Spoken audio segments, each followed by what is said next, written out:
Hello student, welcome back our YouTube channel science beta.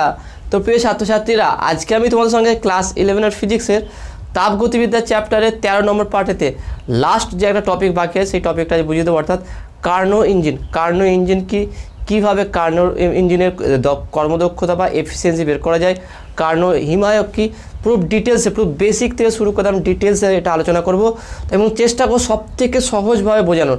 অর্থাৎ আজকের ভিডিওতে তোমরা প্রথম থেকে শেষ পর্যন্ত দেখো, দেখবে পুরো কনসেপ্টটা তোমার ক্লিয়ার হয়ে যাবে। আর এর আগের পার্টটা তোমরা অবশ্যই দেখবে 12 নম্বর পার্টে, কারণ সেটা মেন কনসেপ্টটা দিয়েছিলাম। অর্থাৎ 12 আর 13 টোটাল কার্নো চক্রটা বা কার্নো সাইকেল বোঝার জন্য, কার্নো সাইকেল থেকে কার্নো ইঞ্জিন বা হিট ইঞ্জিন বা তার হিমায়ক এবং সেখান থেকে কর্মদক্ষতা কীভাবে নির্ণয় করতে হয়, টোটাল বিষয়টা যদি প্যাক আপ বুঝতে চাও 12 নম্বর পার্ট আর আজকে যে লাস্ট পার্ট 13 নম্বর পার্টটা, দুটোকে একসঙ্গে পড়বে। যারা 12 নম্বর পার্ট পড়োনি বা দেখোনি তারা অবশ্যই দেখে নেবে, সেখানে খুবই গুরুত্বপূর্ণ করে সব থেকে সহজ করে বোঝানো হয়েছে। ওকে, তো আমরা আলোচনা শুরু করবো। তার আগে তোমাদের বলে রাখি, তোমরা যারা এখনও পর্যন্ত সায়েন্স ভিডিও চ্যানেল সাবস্ক্রাইব করোনি অবশ্যই চ্যানেল সাবস্ক্রাইব করবে এবং পাশে থাকা বেল আইকনে প্রেস করবে, আর ভিডিওতে অবশ্যই লাইক দেবে আর বন্ধুদের সঙ্গে বেশি বেশি করে শেয়ার করবে। আমি লাস্ট যেটা আলোচনা করেছি সেটা হচ্ছে কি, যে পিবি সাইকেল আমরা বিভিন্ন একটা বস্তু অ্যাডিয়াবাটিক এবং আইসোথার্মাল প্রসেসে একটা লেখচিত্র অঙ্কন করেছিলাম 12 নম্বর পার্টিতে, এটা ডিটেলসে আলোচনা করেছিলাম আমি। ওকে, অর্থাৎ সিলিন্ডার আর পিস্টন, সিলিন্ডার ছিল, পিস্টন দিয়ে সেখানে আমরা বিভিন্ন 4টে জায়গায় বসিয়ে সেখানে একটা লেখচিত্র পেয়েছিলাম। সেখানে পরিস্থিতি হিসাবে সেখানে দুটো সমস্ত প্রক্রিয়া পেয়েছিলাম আর দুটো রুদ্ধতা প্রক্রিয়া পেয়েছিলাম। আর পিভি লেখচিত্র কী ছিল দেখলাম, এটা হচ্ছে পি, এটা হচ্ছে ভি, এই দিক বরাবর ভি ছিল, এটা পি ছিল। তো লেখচিত্র ছিল এরম টাইপের,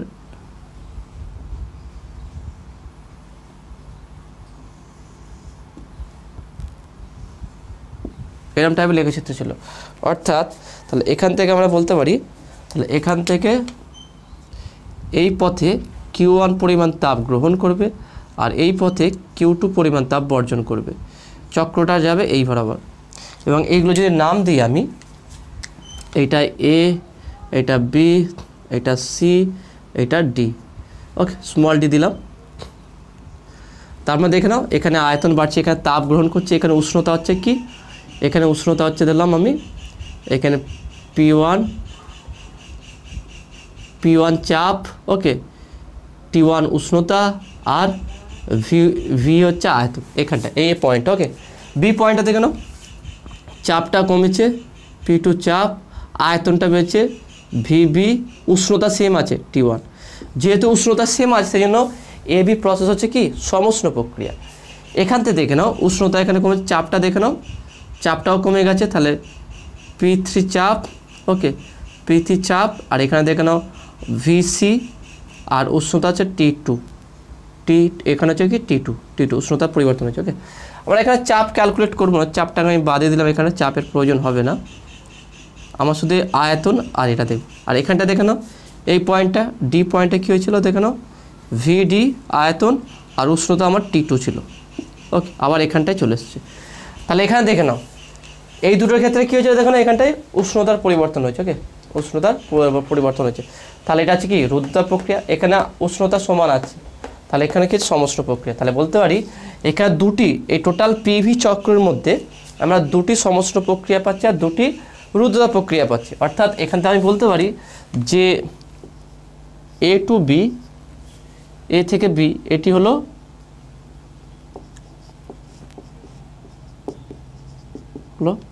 সমষ্ণ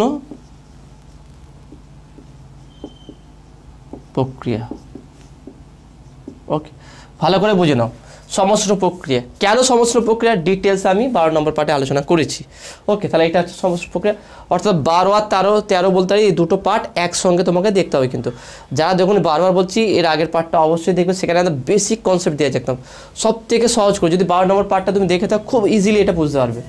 তাহলে এই পথে কি Q1 পরিমাণ তাপ গ্রহণ করছে, তাহলে এটা উষ্ণতা সেম আছে, তাহলে এটা কি সমষ্ণ প্রক্রিয়া।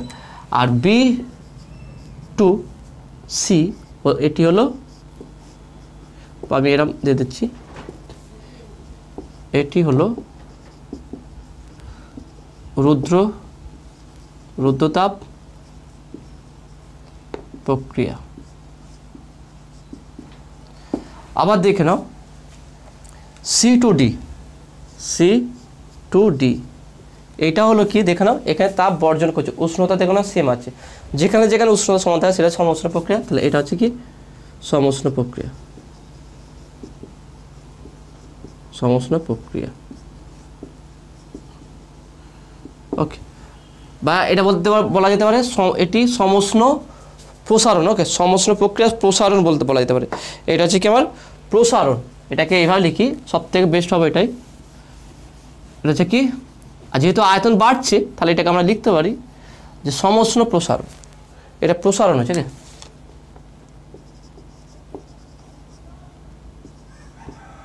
সমউষ্ণ প্রসারণ। এটা কি রুদ্ধতাপ, যেহেতু রুদ্ধতাপ প্রক্রিয়া তাহলে রুদ্ধতাপ প্রসারণ। তাহলে এই দুটি ক্ষেত্রে দেখে নাও, A to B এখানে আয়তন বেড়েছে, B to C এখানেও আয়তন বেড়েছে, অর্থাৎ দুটোর ক্ষেত্রে আমরা আয়তন বেড়েছে। অর্থাৎ প্রথম সমউষ্ণ প্রক্রিয়ায় A to B থেকে সমউষ্ণ প্রসারণ হয়েছে, আয়তন বেড়েছে, আর B to C রুদ্ধতাপ প্রক্রিয়ায় কিন্তু আয়তন প্রসারণ হয়েছে, তাহলে প্রসারণ হয়েছে। আর নেক্সট হচ্ছে C to D, দেখো C to D আয়তন কি হচ্ছে, কমে গেছে, তাহলে সমউষ্ণ সংকোচন হয়েছে, এটা সংকোচন। ওকে, সংকোচন। আর দেখো D to A, যদি আমরা D to A বলি সেটা হচ্ছে কি রুদ্ধতাপ সংকোচন, রুদ্ধতাপ সংকোচন। পুরো ব্যাপারটা দেখে নাও, ডিটেলসে ভালো করে বুঝে নাও। তাহলে আমরা কার্নো ইঞ্জিন বা কার্নো চক্র বেসিক থেকে সিলিন্ডার আর পিস্টনের যে এক্সপেরিমেন্ট ছিল, একবার T1 তাপ আধার রেখে, তারপর অন্তরকে রেখে, তারপর T2 তাপ আধার রেখে, তারপর অন্তরকে রেখে যে আয়তন আর উষ্ণতা যে পরিবর্তন হয়েছিল সেইটা যদি পিভি চক্রে বসায়, সেখান থেকে আমরা পেয়েছিলাম এই কেসটা। ওকে, আমরা এটা পেয়েছিলাম, এখান থেকে এই লেখচিত্র পেয়েছিলাম। সেখানে আমরা দেখলাম কি এবি চক্র বা এবিতে এ থেকে যখন বি, সেখানে Q1 পরিমাণ তাপ গ্রহণ করবে কি T1 তাপ আধার থেকে। ওকে, তারপর হচ্ছে কি B to C-তে যাচ্ছে, অন্তরকে রেখেছিলাম, এখানে তাপ গ্রহণ করবে না, তাপ বর্জনও করবে না, কিন্তু আয়তন যদি প্রসারণ করা হয় তাহলে উষ্ণতা কমে যাবে, তাই না?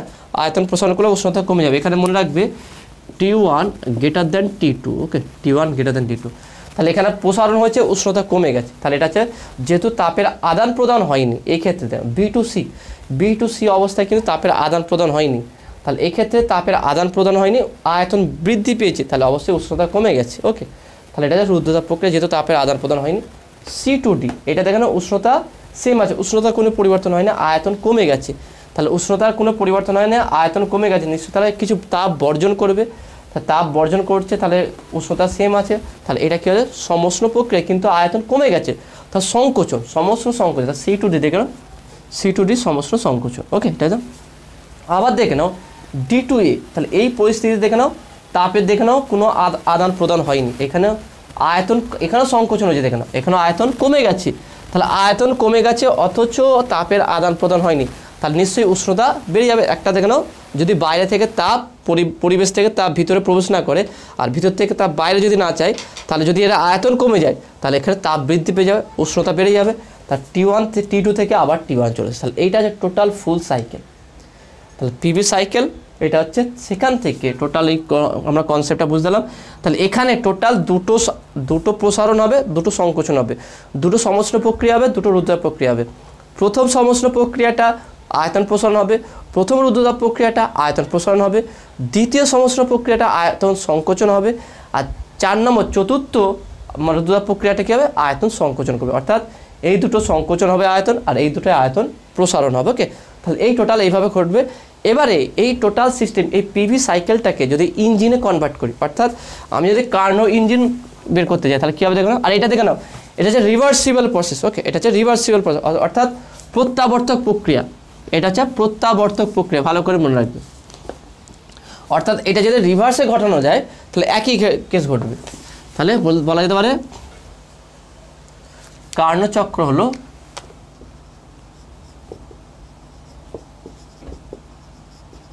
হলো প্রত্যাবর্তক প্রক্রিয়া। ওকে, এটা একটা পয়েন্ট আউট করে রাখবে। আর একটা জিনিস দেখে নাও এখান থেকে, এটা যদি আমরা একটা হিট ইঞ্জিনে কনভার্ট করি তাহলে কেমন হবে দেখে নাও। তাহলে এটাকে তাপ আধারের মধ্যে, তাহলে এখান থেকে দেখতে পাচ্ছি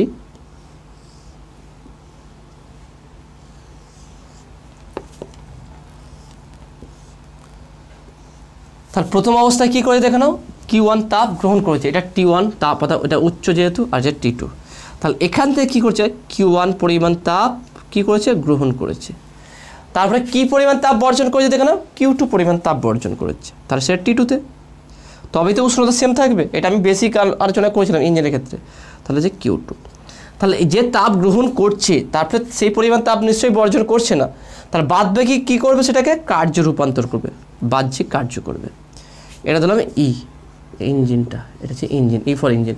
তা দেখে নাও, আমি যদি কার্নোট চক্রটাকে একটা ইঞ্জিনে কনভার্ট করি, তাহলে সেই ইঞ্জিনটা কী হচ্ছে, লিখে এই চিত্র পিভি সাইকেল অনুযায়ী দেখে নাও।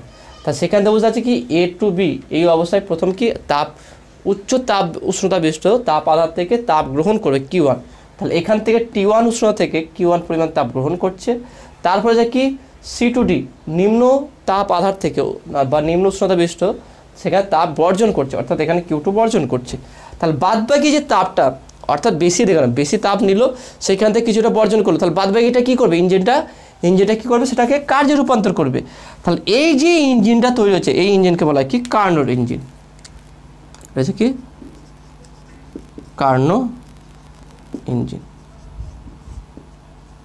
ওকে, একে বলা হয় কি কার্নো ইঞ্জিন। আর এটা কি হিট ইঞ্জিন, দেখে না এটা হিট ইঞ্জিন, তাই না, এটাকে কার্নো হিট ইঞ্জিন বলা হয়, কার্নো তাপ ইঞ্জিন। পুরো বেসিকভাবে একদম বেসিক থেকে একদম যত ইজি জিনিস থেকে একদম টাফ যতটুকু তোমাদের সিলেবাস আছে সেই টোটাল ডিটেলসটা আমরা আলোচনা করব। যদি কনসেপ্টটা ভালো করে বুঝতে পেরে যাও না, যখন অঙ্ক করবো খুব ইন্টারেস্ট পাবে, তুমি মজা পাবে আর বুঝতে পারবে। এই প্রথমে একটা ভালো ফিলিংস তুমি অনুভব করতে পারবে যে সত্যি আমরা কনসেপ্টটা বুঝতে যে এইটা কীভাবে নিউমেরিক্যালে অ্যাপ্লাই করে আমরা প্রবলেমগুলো সলভ করতে পারছি, খুব মানে এক্সাম্পল যে অঙ্কগুলো করে দেওয়া আছে সেইগুলো খুব সহজে করতে পারছি। সেই জন্য ভালো করে তোমাকে কিন্তু বুঝতে হবে। আর পিভি সাইকেল দিয়ে কিছু প্রবলেম আছে, আমি সেটা তোমাদের স্পেশাল একটা ভিডিও করব যে এই সাইকেল থেকে কীভাবে আমরা এফিসিয়েন্সি নির্ণয় করব, সেরকম অনেক নিউমেরিক্যাল প্রবলেম আছে, সেইগুলো তোমাদের নিটেতেও কাজে লাগবে, নিট বা জয়েন্টের ক্ষেত্রে খুব গুরুত্বপূর্ণ আছে। সেই প্রত্যেকটা জিনিস কিন্তু মনোযোগ সহকারে বুঝতে হবে। তাহলে দেখেন আমরা কীভাবে, মানে আমার এটা একটা স্টোরি আকারে মনে রাখবে, মানে সবসময় বইয়ের পড়তে হবে বা নয়, একটা গল্প আকারে আমরা চেনটা স্টার্টিংটা কোথায়, দেখেন আমার সাইকেলটা স্টার্টিং কোথায় কটা স্টপেজ আছে, ওকে কটা স্টপেজ আছে সেটা বুঝতে হবে। প্রথমে আমরা কি কার্নোট সাইকেলে বা কার্নোট চক্রটা কী করলাম, প্রথমে আমরা করলাম কি যে কার্নোট সাইকেলের মেন কনসেপ্টটা কি, সেখানটা কি প্রিস্টন এক্সপেরিমেন্ট করলাম। সেখান থেকে কী করলাম, পিভি লেখচিত্র ভালো করে দেখালাম। প্রথমে আমরা বেসিক আগে বুঝলাম যে ইঞ্জিন জিনিসটা কি, হিট ইঞ্জিনটা কি, হিমায়ক কি, এইগুলো সব বুঝে নিয়েছি, আমরা ইঞ্জিন সব বুঝতে পেরে গেছি।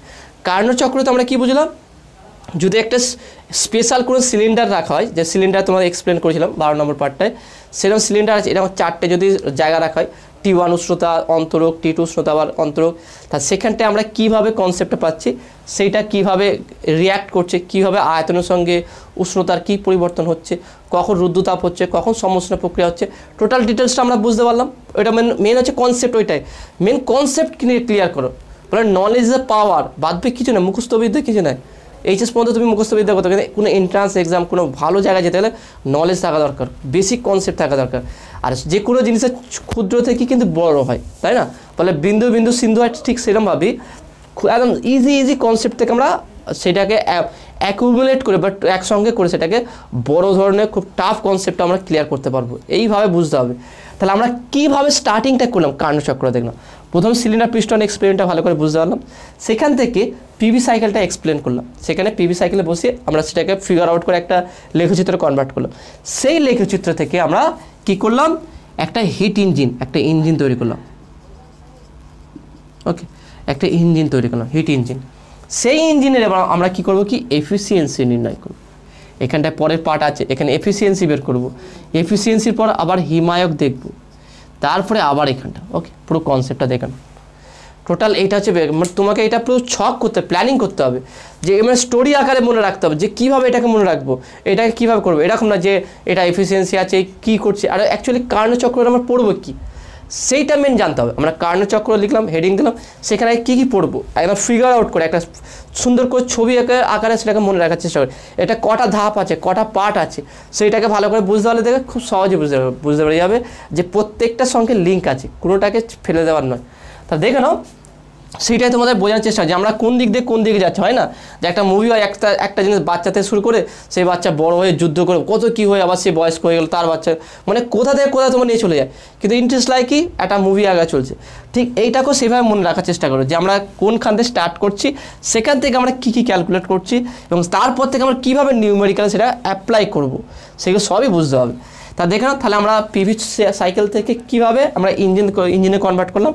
যদি এটাকে একটা ইঞ্জিনে কনভার্ট করে হয় তাহলে সেখান থেকে বুঝতে পারছি যে Q1 A to B হচ্ছে কি আমার তাপ গ্রহণ করবে Q1, তাহলে Q1 তাপ গ্রহণ করেছে, তারপরে Q1টা তাপ গ্রহণ করার পর সেই তাপ থেকে আবার Q2 C2D চক্রতে কী করেছে Q2 পরিমাণ তাপ বর্জন করে। তাহলে উচ্চ জায়গা থেকে উচ্চ তাপ ইঞ্জিন আর হিমায়কের ডিফারেন্সটা কি, তাপ ইঞ্জিনটা ছিল কি উচ্চ উষ্ণতা বিশিষ্ট মানে তাপ আধার থেকে বা হিট রিজার্ভার থেকে তাপ গ্রহণ করবে, আর নিম্ন উষ্ণতা বিশিষ্ট হিট রিজার্ভার বা হিট সিঙ্কারকে কী করে তাপ বর্জন করবে।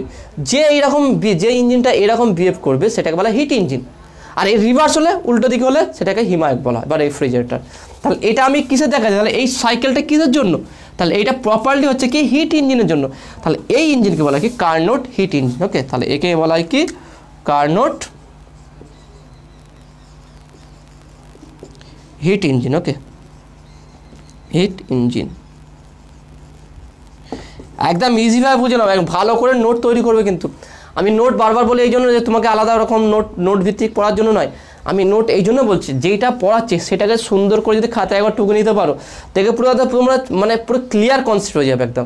বিশেষ করে লেখার সময় মানে এই পড়া বুঝছো, বোঝার পর বইটা দেখছো, তারপর নিজে যখন নোট করছো দেখে এত সুন্দর তুমি বুঝতে পারবে আর অন্যজন কারো উল্টে বোঝাতেও পারবে। আমি তোমাকে কখনোই বলছি না যে তোমাকে নোট ভিত্তিক পড়তে প্রত্যেকটা সাবজেক্ট নোট ভিত্তিক নয়, একদম নয়। আমি নোট এই জন্য বলছি যেইটা পড়াচ্ছি সেটাকে নোট ডাউন করে রাখতে হবে, সেইটা বুঝতে হবে যে সেখান থেকে আমরা কী বুঝেছিলাম আর কীভাবে বুঝেছিলাম। কারণ বইয়েতে এইভাবে গোছালো অবস্থায় থাকে না, আর সেটাকে একটা গোছালো অবস্থা থেকে একটা ঘর বিভিন্ন জায়গায় ঘেটে আছে, কাপড় চোপড় এখানে পড়ে আছে, সেটা কেমন দেখতে লাগে, আর একটা ঘরের কাছে পরিষ্কার সমস্ত জায়গায় তুমি যেখানে যেটা চাও সেটা সেখানেই আছে, কতটা ভালো লাগবে। ঠিক সেই জন্য নোট বলছি, এক্সট্রা কোনো নোট ভিত্তিক বা সায়েন্স ভিত্তিক আমি তোমাদের পড়াতে চাই না। আমি চাই টোটাল কনসেপ্টটা তোমাদের ক্লিয়ার করবে, কিন্তু সেটাও খুব স্মার্ট ওয়েতে। ওকে, তাহলে দেখে নাও, তাহলে এটা হিট ইঞ্জিন, তাহলে এটাকে আমরা হিট ইঞ্জিনে কনভার্ট করতে পারি। আর অবশ্যই এই ইঞ্জিনটা হচ্ছে কি প্রত্যাবর্তক প্রক্রিয়া। তাহলে এখানে যে কার্নোট যে সাইকেল বা কার্নোট হিট ইঞ্জিনকে আমরা হিমায়ক হিসেবে ব্যবহার করতে পারি, সেটা পরে আমরা আলোচনা করব। আর এটা মনে রাখবে যে কার্নোট যে পিভি সাইকেল আছে সেখান থেকে কার্নোট ইঞ্জিন তৈরি করা যাবে, সেই ইঞ্জিনটাকে বলা হচ্ছে কার্নোট হিট ইঞ্জিন, এবং এটা অবশ্যই রিভার্সিবল প্রসেস। ওকে, এটা অবশ্যই রিভার্সিবল প্রসেস। আমরা এখানে যে মেন যে গুরুত্বপূর্ণ আজকে যেটা আলোচনা করছি সেটা যে কি এফিসিয়েন্সি নির্ণয় করছি। এটা আমি যে এটা হিট ইঞ্জিন দেখালাম, তাহলে এই হিট ইঞ্জিনের এফিসিয়েন্সি কত হবে সেইটাও আবার কি এই পিভি সাইকেল থেকে, অর্থাৎ পিভি চক্র যেটা আছে এখানে যে লেখচিত্র আছে সেখান থেকে আমরা কনসেপ্ট নিয়ে এই হিট ইঞ্জিনের এফিসিয়েন্সিটা বা কর্মদক্ষতাটা বের করব খুবই ইজিলি, কোনো টাফ নয়, খুব ইজিলি দেখানো। তাহলে কীভাবে করবো দেখানো, আমি এই ছবিটা পাশে এঁকে রাখছি, দেখানো এখানে মুছে দিচ্ছি।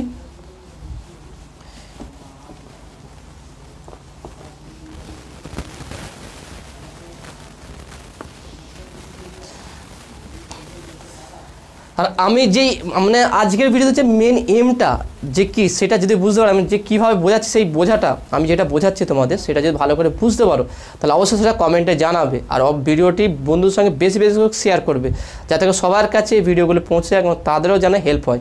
তা দেখে নাও, তাহলে আমি হিট ইঞ্জিনটা কেমন আঁকলাম, তাহলে T1 Q1 Q2 W T2। ওকে, তাহলে এটা আমরা হিট ইঞ্জিন ছিল। তাহলে এখানটা দেখে না আমরা এখানে কী করে এফিসিয়েন্সি কার্য বের করবো। আর এখানে যে কার্নো ইঞ্জিনতে যে সিলিন্ডার যে গ্যাস ব্যবহার করা সেই গ্যাসটা হচ্ছে আদর্শ গ্যাস। এখানে ধরে নেবে, ঠিক আছে, ধরি কার্নো চক্রে যে কার্যকারী ধরি কার্যচক্রে কার্যকারী পদার্থ হলো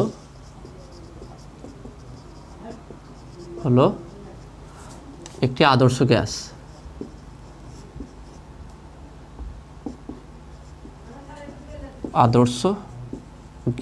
ওকে, আমরা আদর্শ গ্যাস হলো পরবর্তীকালে দেখবো যে আদর্শ গ্যাস ছাড়া অন্য গ্যাসও ব্যবহার করা যেতে পারে। উচ্চ উষ্ণতা হচ্ছে T1 মানে উচ্চ উষ্ণতা লিখে দিই, উচ্চ উষ্ণতা T1 এবং নিম্ন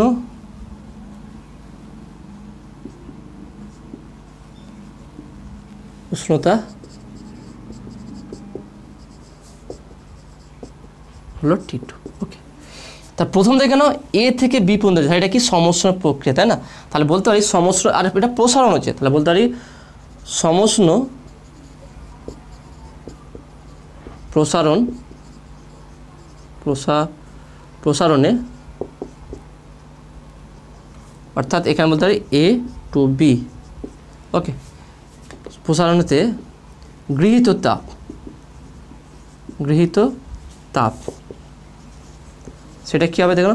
তাহলে সমষ্ণ প্রক্রিয়ায় কৃতকার্য, এটা তোমাদের আমি বুঝিয়েছিলাম এর আগের পাঠগুলো, যাদের মনে নেই তাদেরকে বলছি, এর আগের পাঠগুলো দেখবে, সেখানে রুদ্রতাপ প্রক্রিয়া কৃতকার্য, সমষ্ণ প্রক্রিয়া কৃতকার্য সব বের করেছিলাম। এই দেখো না, কৃতকার্য, তাপ, শক্তি সবই এক, সবাই সেম ইউনিট। ওকে, সেম এসআই পদ্ধতি। তাহলে তাপ আর কৃতকার্য, কারণ তাপকে তো কৃতকার্য রূপান্তর করছি আমরা, তাপকে কৃতকার্য রূপান্তর করছি, তাহলে কৃতকার্য সমষ্ণ প্রক্রিয়ার কৃতকার্য, সমষ্ণ প্রক্রিয়ার তাপ হবে। তাহলে এখানে তাহলে সমষ্ণ প্রক্রিয়া, তাহলে এ টু বিতে কী হচ্ছে আমার সমষ্ণ প্রসারণ হচ্ছে, তার সমষ্ণ প্রসারণে গৃহীত তাপ, তার তাপ কত কী গৃহীত হচ্ছে দেখো না, Q1। তাহলে Q1, তাহলে এখান থেকে বলতে পারি যে Q1 equal to R T1 log দেখে নাও অন্তিম আয়তন বাই প্রাথমিক আয়তন। তাহলে অন্তিম আয়তনটা কী হচ্ছে VB, তাহলে VB by VA, VB by VA, ভালো করে দেখে নাও। তাহলে এটা হচ্ছে সমষ্ণ প্রক্রিয়ার কৃতকার্য। W ইকুয়াল টু হচ্ছে কি, যে আয়তনটা প্রসারণ হচ্ছে সেখান থেকে, আর তার দুটো ডিভাইড লগ হবে। ওকে, তাহলে কৃতকার্যটা আমি পাশে লিখে রাখছি দেখে নাও। W ইকুয়াল টু কি ছিল, RT log V2 by V1, এইটা ছিল।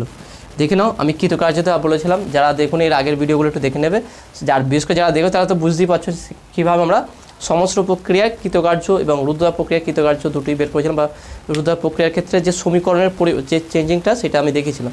তাহলে এখানটায় দেখে নাও, আমরা যে সমষ্ণ প্রক্রিয়া, তাহলে কৃতকার্য কী হবে, A to B সংকোচনের ক্ষেত্রে বা এই প্রসারণের ক্ষেত্রে A to B, যেখানে আয়তন প্রসারণ হচ্ছে, তার সমষ্ণ প্রসারণ, সেক্ষেত্রে কি Q1 পরিমাণ তাপ গ্রহণ হচ্ছে। তাহলে Q1 equal to R T1, এখানে উষ্ণতা কি T1 আছে, T1 ln বা লগ VB বাই VA। ওকে, অন্তিম আয়তন ডিভাইড বাই প্রাথমিক আয়তন। ওকে, এটা পেলাম, এটাকে আমি 1 নম্বর দিলাম।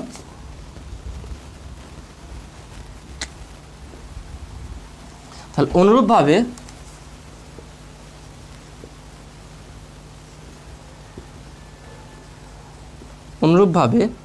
সমষ্ণ, পরেরটা দেখে নাও, সমষ্ণের কি আছে, এটা সংকোচন হচ্ছে, আয়তন কমেছে, সমষ্ণ সংকোচনে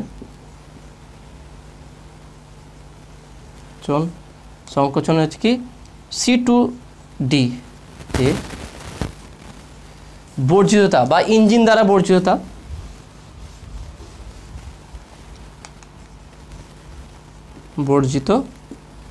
তাপ, তাপ গ্রহণ করলে যদি পজিটিভ হয়, তার তাপ বর্জন করলে কী হবে, নেগেটিভ হবে। তাহলে -Q2 ইকুয়াল টু আর T2, দেখে নাও এইটা, এর ক্ষেত্রে উষ্ণতা কত আছে T2, দুটোর ক্ষেত্রে আর T2 ইকুয়াল টু মানে আর T2 লগ অন্তিম হচ্ছে VD by VC। Okay, VD by VC, এবার মাইনাসটা যদি আমি এখানে দিয়ে দিই তাহলে কী হবে দেখো, তাহলে বা Q2 ইকুয়াল টু, আমি মাইনাসটার জন্য এটা ঘুরিয়ে দিতে পারি, কারণ দেখে নাও লগ VD বাই VC বা V2 by V1 equal to minus log V1 by V2 করা যায়, কারণ কি লগের ভাগ মানে লগের বিয়োগ, তাহলে মাইনাস কমন নিলে ওইটা উল্টে যাবে। তাহলে এখানটায় আমি এটা বলতে পারি যে একটা লাইন নালে করছি, এখানটা দেখে নাও যে -Q2 equal to minus common নিচ্ছি, তাহলে আর T2 log VC by VD, তাহলে এই মাইনাস কাটবে, তাহলে এখান থেকে বলতে পারি Q2 equal to, okay Q2 equal to বলতে পারি কি আর T2, ওকে আর T2 ln VC by VD, okay এটাকে 2 নম্বর করলাম। তাহলে দেখে না Q2 ইকুয়াল টু আর T2 log VC by VD, এটা যে 2 নম্বর সমীকরণ দিলাম, এখানে এটা VD হবে। ওকে, VD এবারে আমরা কর্মদক্ষতা বের করে দেখে নাও। তাহলে অতএব যে কোনো ইঞ্জিনের ক্ষেত্রে কর্মদক্ষতার ফর্মুলা কী হবে সেটা আমি বের করেছিলাম, তো সেটা এখানে পুট করব। তাহলে এখানে বলতে পারি অতএব কার্নো ইঞ্জিনের কর্মদক্ষতা সেটা কি এটা equal to 1 minus Q2/Q1। Okay, 1 minus Q2/Q1। এবার আমি মানটা বসাবো দেখো না, তাহলে ইকুয়াল টু 1 মাইনাস Q2-র মান কি পেলাম RT2 লগ ওকে VC/VD ওকে, এটা দিলাম ডিভাইডেড বাই দেখে নাও। তারপরটা কি আছে এখানটা দেখে নাও, পরেরটা Q1টা দেখে নাও, Q2 বসলাম, Q1টা কি আছে RT1 লগ VB/VA ওকে। এটা তা দেখে নাও এখানে আর কেটে যাবে, তাহলে আমরা কি পাবো এখানটায় দেখে নাও, এখানে একটা মুছে দিচ্ছি বা আমি এটা নাহলে এখানটা লিখে রাখছি।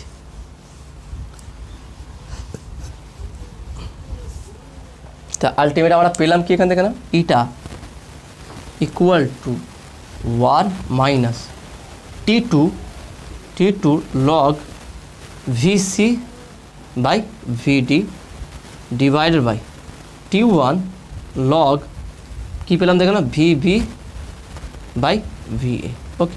এটাকে আমি 3 নম্বর সমীকরণ দিয়ে রাখলাম, কারণ এটা আমরা এই এফিসিয়েন্সিটা কিছু জন্য বের করলাম সমস্ত প্রক্রিয়ার দুটো ক্ষেত্রে যে তাপের গ্রহণ এবং তাপের বর্জন হয়েছিল সেখানে একদম সিম্পলভাবে এই A to B তে তাপ কী পরিমাণ গ্রহণ করেছে, অর্থাৎ যে সমস্ত প্রক্রিয়া কৃতকার্যের ফর্মুলা আছে সেখানে আমি Q1 দিয়ে রিপ্লেস করলাম।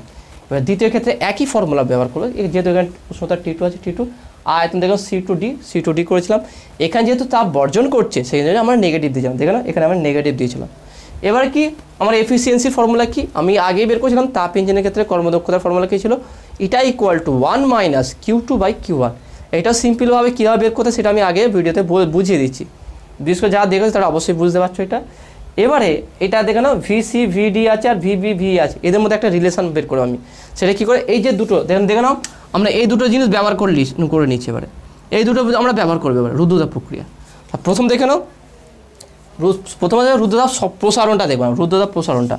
তাহলে এখানে মুছে দিচ্ছি দেখে নাও, তাহলে এখান থেকে বলতে পারি রুদ্রতাপ প্রসারণ B to C এর ক্ষেত্রে আমরা কি জানি, তাহলে রুদ্রতাপ প্রক্রিয়ার ক্ষেত্রে আমরা বের করেছিলাম এটা।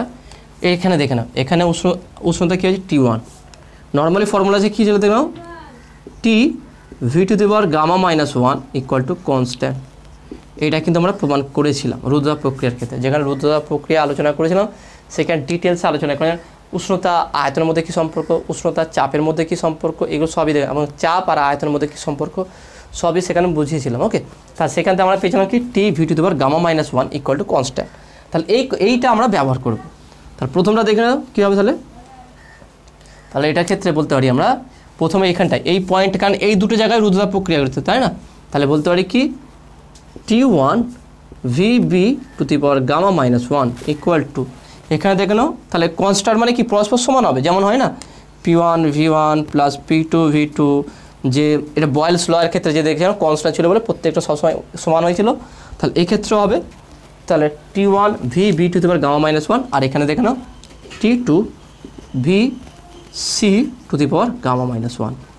অর্থাৎ আমি যদি দেখে নাও এই আকারে অনুপাত বের করবো VC আর VB, তাহলে আমি যদি এখানে বের করি T2/T1 একটা কাজ করি আমরা, নাহলে T1/T2 বের করি, T1/T2 করলে যাবে, তাহলে বা T1/T2 equal to VC⁻⁻1 by VB⁻⁻1। তাহলে বলতে পারি T1/T2 ইকুয়াল টু VC/VB⁻⁻1 ওকে। দেখেন এটা পেয়ে গেলাম, এটাকে আমি 4 নম্বর বলছি। ভালো করে বুঝো না এটা কী করলাম আমি, আমি B2C প্রথম রুদ্রতাপ প্রক্রিয়া যে ছিল সেক্ষেত্রে আমরা এর আয়তন উষ্ণতার মধ্যে সম্পর্ক করলাম, সেখান থেকে T1/T2 বের করলাম কি VC/VB to the power gamma minus 1। Okay, next দেখে নাও, এটা হচ্ছে রুদ্রতাপ প্রসারণ ছিল। এবার নেক্সট আছে কি রুদ্রতাপ সংকোচন, সেটা কী হবে দেখে নাও।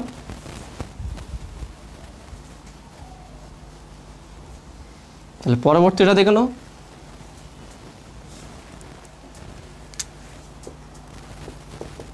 রুদ্রতাপ সংকোচন, সেটা হচ্ছে কি D2C। এর ক্ষেত্রে আমরা বলতে পারি কি সেটা দেখে নাও। তাহলে এখানে উষ্ণতা কি আছে T2, তা T2V D to the power gamma minus 1 equal to, তারপরটা দেখে আছে, তারপরটা আছে দেখে নাও T1 VA to the power gamma minus 1 দেখে নাও। তাহলে এটা এখানে T1 আছে, দেখে নাও ভালো করে দেখে নাও, এখানে T1 VA, এখানে VD T2, তাহলে T2 VD to the power gamma minus 1 আর T1 VA গামা মাইনাস 1। তাহলে T1/T2 যদি আমি বের করি তাহলে বা বলতে পারি কি T1/T2, তাহলে T1/T2 আসলে VD to the power gamma minus 1 by VA to the power gamma minus 1। Okay, এটা পাচ্ছি। তাহলে আমরা এটা পেয়ে যাচ্ছি দেখে নাও। তাহলে এখানে যদি আমরা ইকুয়াল করি, এটাকে আমি এখানটা নিয়ে চলে আসছি, তাহলে বা T1/T2, তাহলে T1/T2 ইকুয়াল টু কী হবে দেখে নাও VD বাই VA তার পাওয়ার গামা মাইনাস 1। ওকে, এটাকে আমি 5 নম্বর বলছি। এবার দেখে নাও 4 আর 5 দুটোকে কম্পেয়ার কর, T1/T2 ইকুয়াল টু কী পেলাম VC/VB to the power gamma minus 1, আর এখানে পেলাম কি T1/T2 হচ্ছে VD/VA to the power gamma minus 1। তাহলে 4 আর 5 তুলনা করিয়া পাই, তাহলে এখানে বলতে পারি কি 4 নম্বর এবং 5 নম্বর সমীকরণ তুলনা করিয়া পাই।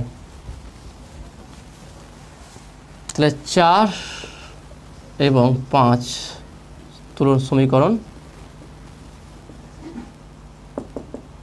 থেকে পাই। তাহলে কি পাওয়া যাবে দেখে নাও, তাহলে এখানে বলতে পারি কি VC/VB to the power gamma minus 1 equal to VD/VA to the power gamma minus 1। তাহলে দুদিক থেকে যদি পাওয়ারটা উঠে যায় তাহলে কি হবে দেখে নাও, দুদিক থেকে যদি পাওয়ারটা তুলে দিই তাহলে কি পাবো VC, তাহলে বা VC/VB ইকুয়াল টু VD/VA। এবার দেখো না, এটাকে আমরা সুন্দর করে ওই আকারে সাজাবো দেখো না। তাহলে এটাকে আমরা কি বলতে পারি, তাহলে এখান থেকে আমরা বলতে পারি কি, তাহলে বা VC/VD ইকুয়াল টু, এই VDটাকে নিচে নামালাম, আর এটা কি VB/VA। তাহলে কি পেলাম VC/VD, দেখে নাও এটা আমরা চেয়েছিলাম VC/VD ইকুয়াল টু VB/VA। তাহলে VB/VA এর জায়গায় আমরা VC/VD বলতে পারি। তাহলে দুদিকে লগ নিয়ে নিই, তার মানে দুদিকে লগ নিই, তাহলে বা ln VC/VD equal to ln VB/VA। এটাকে আমরা 6 নম্বর বলছি। তাহলে 3 নম্বর সমীকরণে 6 নম্বর সমীকরণ মান বসিয়ে পাই। তাহলে এখানে বলতে পারে কি, তাহলে এখানে দেখে নাও এবারে এই টোটাল ব্যাপারটা, তাহলে এই টোটাল ব্যাপারটা যদি এখানে বসিয়ে দিই তাহলে অতএব এটা ইকুয়াল টু 1 মাইনাস কী পেয়েছিলাম T2 ln কী পেয়েছিলাম দেখে নাও VC/VD divided by T1 ln কী পেয়েছিলাম VB/VA। তাহলে যদি মানটা বসিয়ে দিই, এটা যেটা এখানে পেলাম, এটা যদি বসিয়ে দিই তাহলে কী হবে দেখে নাও, তাহলে 1 minus T2 ln VB/VA divided by T1 ln VB/VA। তাহলে এটা কেটে দিলাম, পাশে লিখে দেবে এরকম, যেহেতু VC/VD ইকুয়াল টু VB/VA, এটা পাশে লিখে দেবে। ব্যাস, খুবই ইজি, কোনো টাফ নেই দেখে না, খুব সহজেই, একটু বড় আছে কিন্তু খুব সহজে এটা হয়ে যাচ্ছে। মেন কনসেপ্টটা চেনটা মনে রাখবে। প্রথমে দুটো সমস্যা প্রক্রিয়া থেকে Q1 Q2 বের করবো, দুটোকে সেখান থেকে এফিসিয়েন্সি বের করবো, যেটাকে আমরা একটা সমীকরণ দিয়ে দিলাম। তারপরে দুটো রুদ্রতাপ প্রক্রিয়া থেকে উষ্ণতা আর আয়তনের সম্পর্ক থেকে দুটো উষ্ণতার T1/T2 বের করবো, দুটোকে ইকুয়াল করে দুটো যে আয়তন হবে সেই আয়তনের মধ্যে সম্পর্ক বের করবো, দেখবে একই চলে আসবে। সেই যে আয়তনের সম্পর্ক পেলাম সেটা এখানে বসিয়ে দিলে দেখবে কাটাকুটি হয়ে যাবে। তাহলে কাটাকুটি হয়ে আলটিমেট আমরা পাবো কত দেখো না, তাহলে বা এটা equal to 1 minus T2 by T1। This is the efficiency of Carnot engine. তাহলে হিট ইঞ্জিন, ওকে, তাহলে এটাই হচ্ছে কার্নোট হিট ইঞ্জিনের কর্মদক্ষতা। খুব ইজিলি তাহলে দেখে নাও, প্রত্যেকটা ভেদ দেখে নাও, ভালো করে বুঝে নাও। আমি এটা আরও একটু সহজ করে তোমাদের বুঝিয়ে দিচ্ছি, দেখে নাও কীভাবে আমি এটা প্রমাণ করলাম। প্রথমে দেখে নাও, প্রথমে কি সমষ্ণ প্রসারণ এ টু বি, এখান থেকে আমি কি বের করব, Q1 ইকুয়াল টু ক্যালকুলেট করব। ভালো করে দেখেন পুরো আরও লজিকটা, যে কার্নোট ইঞ্জিনের কর্মদক্ষতা দেয় প্রমাণ করতে দেয়, প্রমাণ করো যে কার্নোট ইঞ্জিনের কর্মদক্ষতা এটা equal to 1 minus T2 by T1। তাহলে কী করবে, পুরো চেন ওয়াইজ প্রসেসটা পুরো নাম মুখস্থ রাখতে হবে না, প্রসেসটা মনে রাখবে যে কীভাবে করতে হবে। প্রথমে কি ছবিটা অবশ্যই আঁকতে হবে, সেখান থেকে A টু বি প্রসেসে Q1 তাপ গ্রহণ হচ্ছে, সেখানে Q1 ইকুয়াল টু কত বের করব। তারপরে যে কি সি টু ডি থেকে প্রসেস পরের সমস্ত সংকোচন প্রসারণ আর সংকোচ C2D থেকে Q2 তাপ বর্জন হচ্ছে, সেই তাপটা বের করব, ব্যাস হয়ে গেল। নেক্সট কাজ হবে কি, এটা equal to 1 minus Q2 by Q1, এখানে মানটা Q1 বা Q2 বাই Q1 এর মান বসাবো, বসিয়ে এটার একটা সমীকরণ পাবো, যেটা দেখেছিলাম, ওকে, এটার একটা সমীকরণ পাবো, বসিয়ে দেবো সমীকরণটা। তারপরে তাহলে এটা হচ্ছে first step, second step, third step, তিনটে স্টেপ করলাম। এবারে হচ্ছে কি, আমি রুদ্রতাপ প্রক্রিয়া, তাহলে প্রথমে কি B টু C, এখান থেকে আমি কি করব, T উষ্ণতা আর আয়তনের মধ্যে সম্পর্কটা তুলনা করব, হলো। এখান থেকে কি বের করব, T2, এখান থেকে মেন বের করতে হবে কি T1 বাই T2 কত হবে সেটা বের করব। পরের ক্ষেত্রে একই D টু A, এখানেও আমরা কি করব কি T1 বাই T2 বের করব। বের করার পর দেখো দুটো আয়তনের সম্পর্ক পেয়ে যাও, তাহলে সেখানে আমরা আয়তনের মধ্যে রিলেশন পাবো, সেই রিলেশনটা আমরা এখানটায় বসিয়ে দেবো, বসিয়ে দিলে আমরা ইটাটা পেয়ে যাবো, খুবই সহজ। তাহলে স্টেপগুলো দেখে না, প্রথমে আমরা প্রথম সমষ্ণ প্রসারণের ক্ষেত্রে Q1 বের করব, দ্বিতীয় সমষ্ণ সংকোচনের ক্ষেত্রে Q2 বের করব। তাহলে eta equal to 1 minus Q2 by Q1, সেখানে মান বসিয়ে দেবো, বসিয়ে দেওয়ার পর ইটা ইকুয়াল যা পেয়েছি সেটাকে সাইডে রাখবো, ওকে, হয়ে গেল। নেক্সট তারপর হচ্ছে কি দেখে নাও, প্রথম রুদ্রতাপ প্রক্রিয়া T আর V উষ্ণতা আর আয়তনের মধ্যে সম্পর্ক কী আছে সেটা বসাবো, সেখান থেকে T1 বাই T2 বের করবো। তারপর রুদ্রতাপ থেকে সেখানে T1 বাই T2 বের করবো, দুটোকে ইকুয়াল করে VC VD আর VB বাই VA দুটো ইকুয়াল ভালো পেয়ে যাবো, ব্যাস আমার কাজ শেষ। ওটাকে আমরা যেই সমীকরণ পেয়ে যাবো কর্মদক্ষতা, সেখানে বসিয়ে দিয়ে কাটাকুটি করে আলটিমেট যেটা পাবো সেটা এটা equal to 1 minus T2 by T1, okay. আশা করি তুমি এটা বুঝতে পেরেছো। আর টোটাল ব্যাপারটা থেকে আমরা কী বুঝলাম আলটিমেট, সেটা আমরা একটু ডিসকাস করে নিই, ওকে। তা দেখে নাও,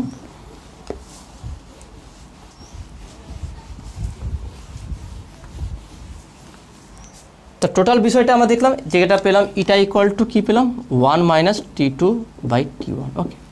আর এই যে টেম্পারেচার, এটা টিটা ক্যাপিটাল টি থেকে সবই কেলভিনে আছে।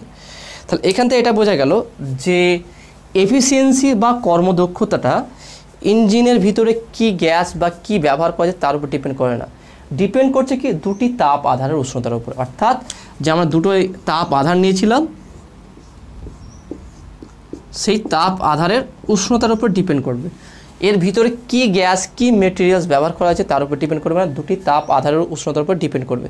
আর একটা যে দেখে নাও যে T2 এটা ইকুয়াল টু 1 বা বলতে পারি এটা ইকুয়াল টু 100% কখন হবে, কোনো ইঞ্জিন 100% কর্মদক্ষতা বা তার এফিসিয়েন্সি হবে কি করে, যদি আমার T2 ইকুয়াল টু 0 যায়।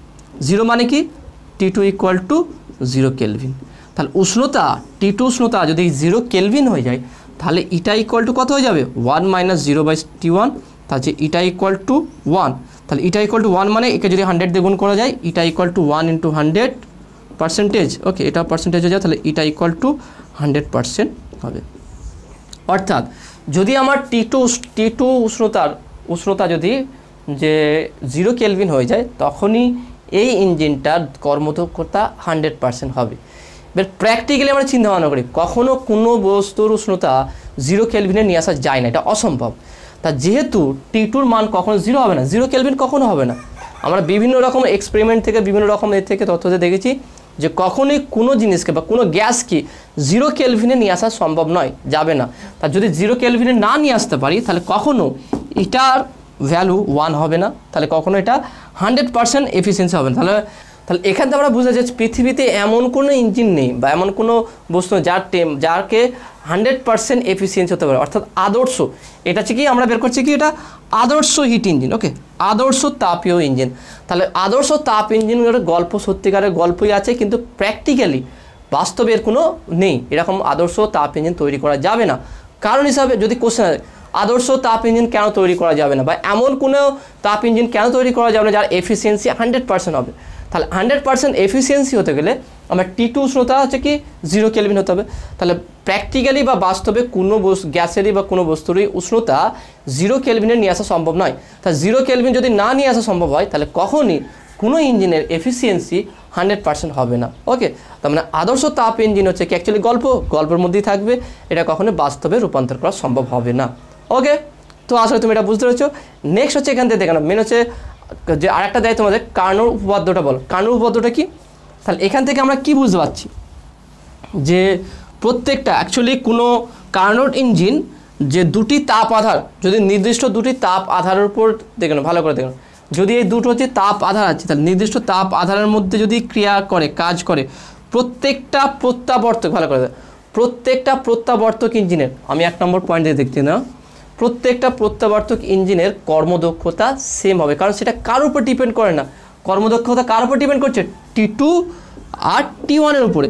অর্থাৎ একই নির্দিষ্ট দুটি তাপ আধারের মধ্যে যদি যে কোনো প্রত্যাবর্তক ইঞ্জিনকে ব্যবহার করা হয়, সবারই কর্মদক্ষতা সেম হবে। ওকে, সমান হবে, অর্থাৎ আলাদা হবে না। MCQ কোশ্চেন আসলে সেখান থেকে অ্যান্সার দিয়ে দেবে। তাহলে প্রত্যাবর্তক সমস্ত ইঞ্জিনে যদি নির্দিষ্ট একই তাপ আধারের মধ্যে ক্রিয়া করে বা কাজ করে, তাহলে সবারই কর্মদক্ষতা কী হবে, সেম হবে। আর এখান থেকে আরেকটা জিনিস বুঝতে যাচ্ছে, সেটা হচ্ছে কি 2 নম্বর পয়েন্ট যেটা বলা যেত, সেটা হচ্ছে কি কোনো ইঞ্জিনের, কোনো হিট ইঞ্জিনের কর্মদক্ষতা প্রত্যাবর্তক হিট ইঞ্জিনের থেকে বেশি হবে না। অর্থাৎ রিভার্সিবল হিট ইঞ্জিনের কর্মদক্ষতা হচ্ছে ম্যাক্সিমাম হবে এর কর্মদক্ষতা। এর পরে যে সমস্ত ইঞ্জিনগুলো প্রত্যাবর্তক নয়, তাদের কর্মদক্ষতা রিভার্সিবল বা প্রত্যাবর্তক হিট ইঞ্জিনের থেকে কম হবে। তাহলে এই দুটো কনফিউশনটা ভালো করে ঠিক করে নাও। তাহলে প্রথম হচ্ছে কি যে কোনো ইঞ্জিনের ভিতরে কি গ্যাস ব্যবহার করা যায়, কী পদার্থ ব্যবহার করা যায়, তার উপর ডিপেন্ড করবে না তার কর্মদক্ষতা ডিপেন্ড করবে দুটি তাপ আধারের উপর, T2/T1 আমরা দেখতে পাচ্ছি এটা। আর কি একই তাপ আধারের মধ্যে, নির্দিষ্ট তাপ আধারের মধ্যে যে কোনো প্রত্যাবর্তক ইঞ্জিনকে রাখলে তাদের সবারই কর্মদক্ষতা কি সেম হবে। কারণ কি ফর্মুলা আছে। নেক্সট, কোনো ইঞ্জিনের কর্মদক্ষতা প্রত্যাবর্তক ইঞ্জিনের থেকে বেশি হবে না। তোমার ম্যাক্সিমাম বা পিক যেটা বলা যায় এফিসিয়েন্সি কার হবে বেশি, সেটা রিভার্সিবল হিট ইঞ্জিনেরই অবশ্যই এর কর্মদক্ষতা বেশি হবে। এটাকে বলা হয় কি কার্নোর উপপাদ্য। তার দুটো পয়েন্টটা যদি বলে কার্নোর উপপাদ্য কি দিতে পারে কোশ্চেনে 2 নম্বরে, তাহলে এই দুটো পয়েন্ট বলবে। প্রথম হচ্ছে কি নির্দিষ্ট দুটি তাপ আধারের মধ্যে প্রত্যেকটা প্রত্যাবর্তক হিট ইঞ্জিনের কর্মদক্ষতা সমান হবে। দ্বিতীয়তে কোনো ইঞ্জিনের কর্মদক্ষতা প্রত্যাবর্তক ইঞ্জিনের থেকে বেশি হবে না। ওকে, তো আসলে তুমি এটা বুঝতে পেরেছো। এরপরে আছে কি হিমায়ক বা রেফ্রিজারেটর, হিমায়ক বা কার্নো রেফ্রিজারেটর। তো এটা আমি চেয়েছিলাম যে আজকে শেষ করে দেবো, কিন্তু ভিডিওটা অনেক বড় হয়ে যাবে।